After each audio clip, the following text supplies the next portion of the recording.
today I'm contemplating how we define ourselves and how I define myself.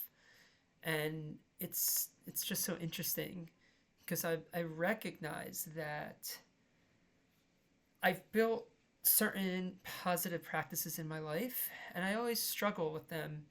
Like, what are their true place in my life?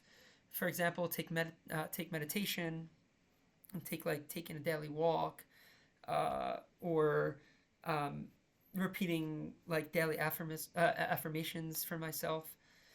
Um, I notice that I've been relating to them in an unhealthy way, which is like if I do them, then I'm good. Like I'm good, meaning like I identify as good. And if I don't get to them, then in some aspect I'm bad. So I'm allowing these good practices, these healthy daily practices, to sort of define who I am. And I always get like a funny feeling about it, and it feels like I'm relating to these healthy practices in a negative way, in like a wrong way, in a way that doesn't serve me good. And I just came out with an insight, and I hope to apply it, and perhaps this will be helpful to share. It's not about whether if I do this, I'm good or it's good, and if I don't do this, I'm not good or it's not good. But I've identified that these practices are good for me. Why I've chosen to make them a part of my daily life is because they're helpful in some way. It's a tool, like writing in my journal. It helps be self reflective. Repeating my daily affirmations helps me feel better about who I am and who I truly am, by the way. And maybe I can get to that after. Taking a daily walk, it's good for my physical health. Meditating, good for my mental emotional health. There's an aspect of these healthy activities which I've determined to be healthy and good for me. So it's not about if I don't do them, I'm not good, and if I do them, I am good, because that's allowing these activities to define who I am. Instead, when I do these activities, then I'm allowing myself to do the things that I know are good for me. And that's it. There doesn't have to be this attachment to identity. There doesn't have to be this attachment to these values determining who I am as a person.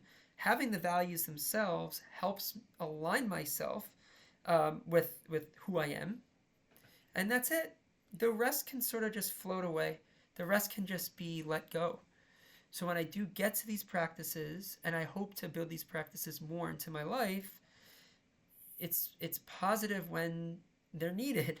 And that kind of is another point. Is perhaps a busy day where I'm working a lot and I can't get to meditating. It doesn't define who I am.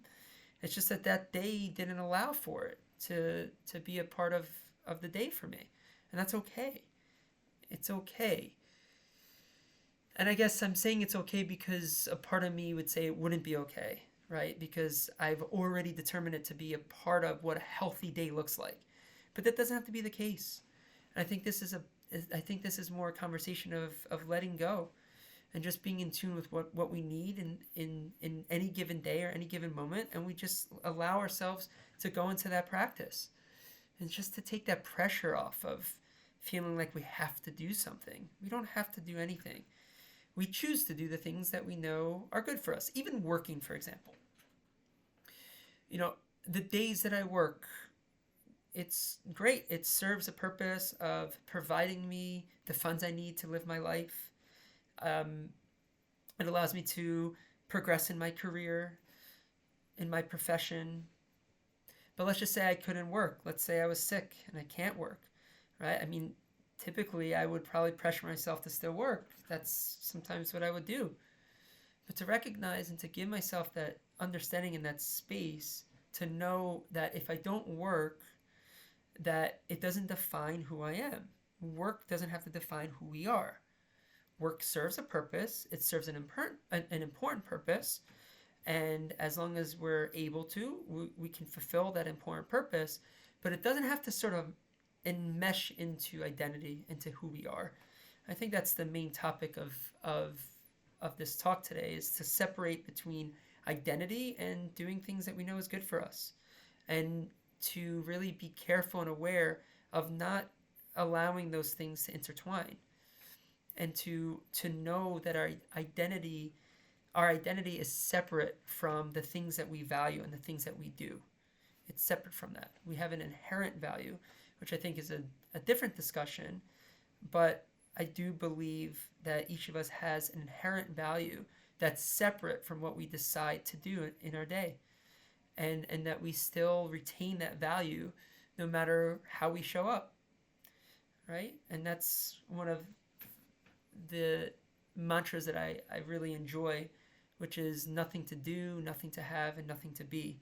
And I think it applies in this way where it allows us to understand that we have an inherent value that's separate from the things that we do, from the things that we have, and from who we are. It's separate. We have an inherent value that's separate from that. And I think through that we can kind of take off that weight, and we can let things go easier.